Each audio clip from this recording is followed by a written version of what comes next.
Alhamdulillahilladzi anzala ala abdihil kitaba wa lam yaj'al lahu iwaja. Asyhadu an la ilaha illallah wa asyhadu anna Muhammadan abduhu wa rasuluhu sayyidul khalaqi wa khairul anam. Allahumma salli wa sallim wa barik ala sayyidina Muhammadin wa ala alihi wa sahbihi ajma'in. Amma ba'du. Faya ibadallah usikum wa iyaya bitaqwallah wa ta'atihi la'allakum tuflihun. Qala Allah Ta'ala fi kitabihil karim. A'udzu billahi minasy syaithanir rajim. Bismillahirrahmanirrahim. Ya ayyuhalladzina amanu taqullaha haqqa tuqatih wa la tamutunna illa wa antum muslimun. Al-ayah amma ba'du. Hadirin sidang Jumat rahmatullah. Alhamdulillah di siang yang cukup cerah ini kita bisa hadir ke masjid ini dalam rangka memenuhi panggilan Allah, melaksanakan sholat Jumat dan serangkaian ibadah lainnya. Mudah-mudahan ini semua di yaumil akhir nanti mengantarkan kita ke surganya Allah. Salatan wa salaman ala Rasulillah sallallahu alaihi wasallam, khatamul anbiya tamur rasul. Salawat dan salamnya tetap pada baginda Rasulullah sallallahu alaihi wasallam, pada keluarganya, sahabatnya dan umat yang istiqamah dalam dinul Islam. Hadirin sidang Jumat rahimakumullah, setiap khatib naik mimbar berpesan untuk dirinya sendiri, untuk jamaah dan umat Islam pada umumnya. Bertakwalah kau kepada Allah dengan sebenar-benarnya bertakwa, dan janganlah mati kecuali dalam keadaan muslim.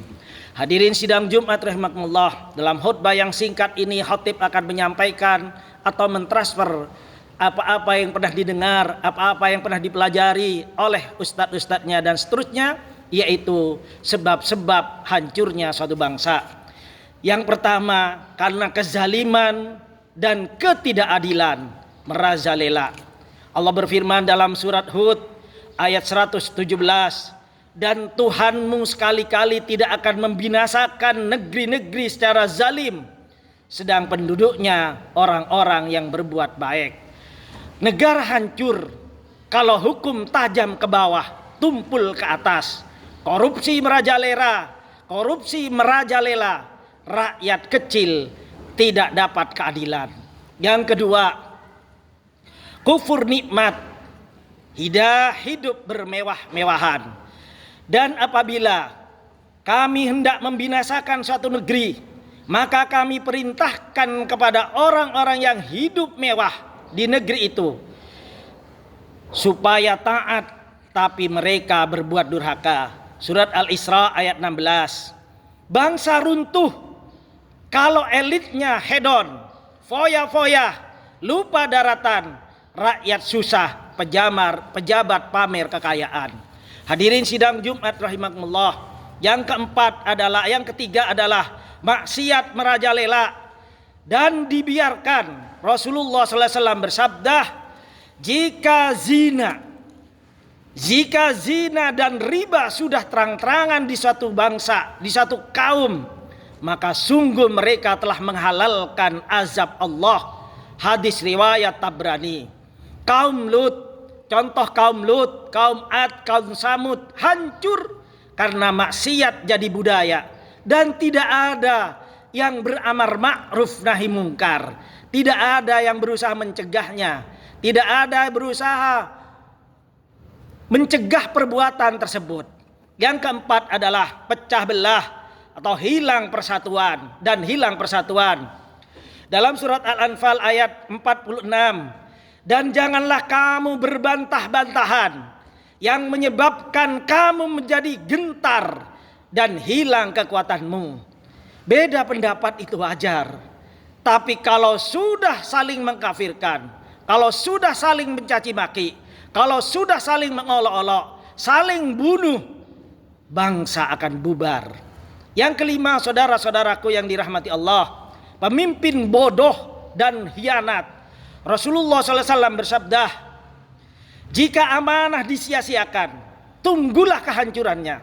Ditanya oleh para sahabat, gimana menyia-nyiakan itu ya Rasulullah? Jawab Rasulullah, jika urusan diserahkan ke yang bukan ahlinya. fantadiris sa'ah, maka tunggulah saat kehancurannya. Hadirin sidang Jumat rahimakumullah, negara hancur kalau jabatan dikasih ke orang yang cuma pinter jilat, pinter cari muka, bukan pinter kerja. Hadirin sidang Jumat rahimakumullah, menurut sejarah dan sosiologi, ini pula yang berulang dari Romawi sampai Uni Soviet. Krisis moral akibat seks bebas, narkoba, judi dilegalkan, keluarga hancur. Kesenjangan ekonomi parah, 1% orang kuasai 90% harta negara, kuasai 90% kekayaan negara.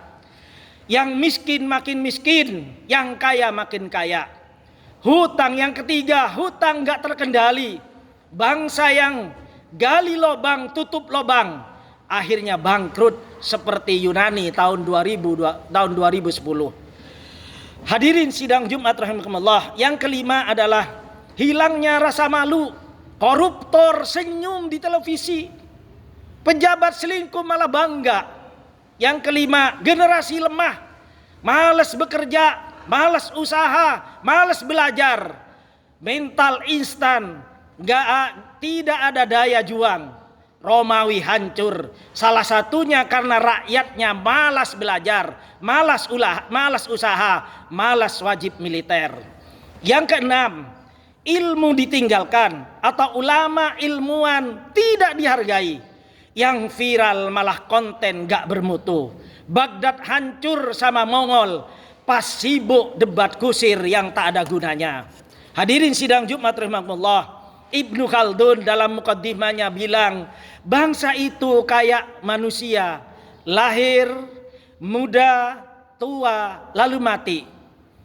Ciri mau mati, ciri bangsa mau mati, ciri negara mau mati. Satu, pajak mencekik rakyat, penguasa hidup mewah dari uang rakyat, sementara rakyatnya makin miskin. Tentaranya jadi penakut, rakyat apatis, bodoh amat sama negara. Hadirin sidang Jumat rahimakumullah, kesimpulannya adalah bangsa gak akan hancur karena miskin sumber daya alamnya, tapi bangsa akan hancur karena miskin akhlak, miskin keadilan, miskin persatuan, dan miskin ilmu pengetahuan. Mudah-mudahan bangsa Indonesia keluar dari miskin akhlak, miskin keadilan, miskin persatuan, dan miskin ilmu pengetahuan. Mudah-mudahan bangsa dan negara kita terus belajar dan belajar sehingga menjadi bangsa yang baldatun thayyibatun wa rabbul ghafur. Barakallahu li wa lakum fil Qur'anil Karim wa nafa'ani wa iyyakum bil ayati wa dzikril hakim. Innahu was-samiul alim. Fastaghfirullahal azim li wa lakum innahu huwal ghafurur rahim.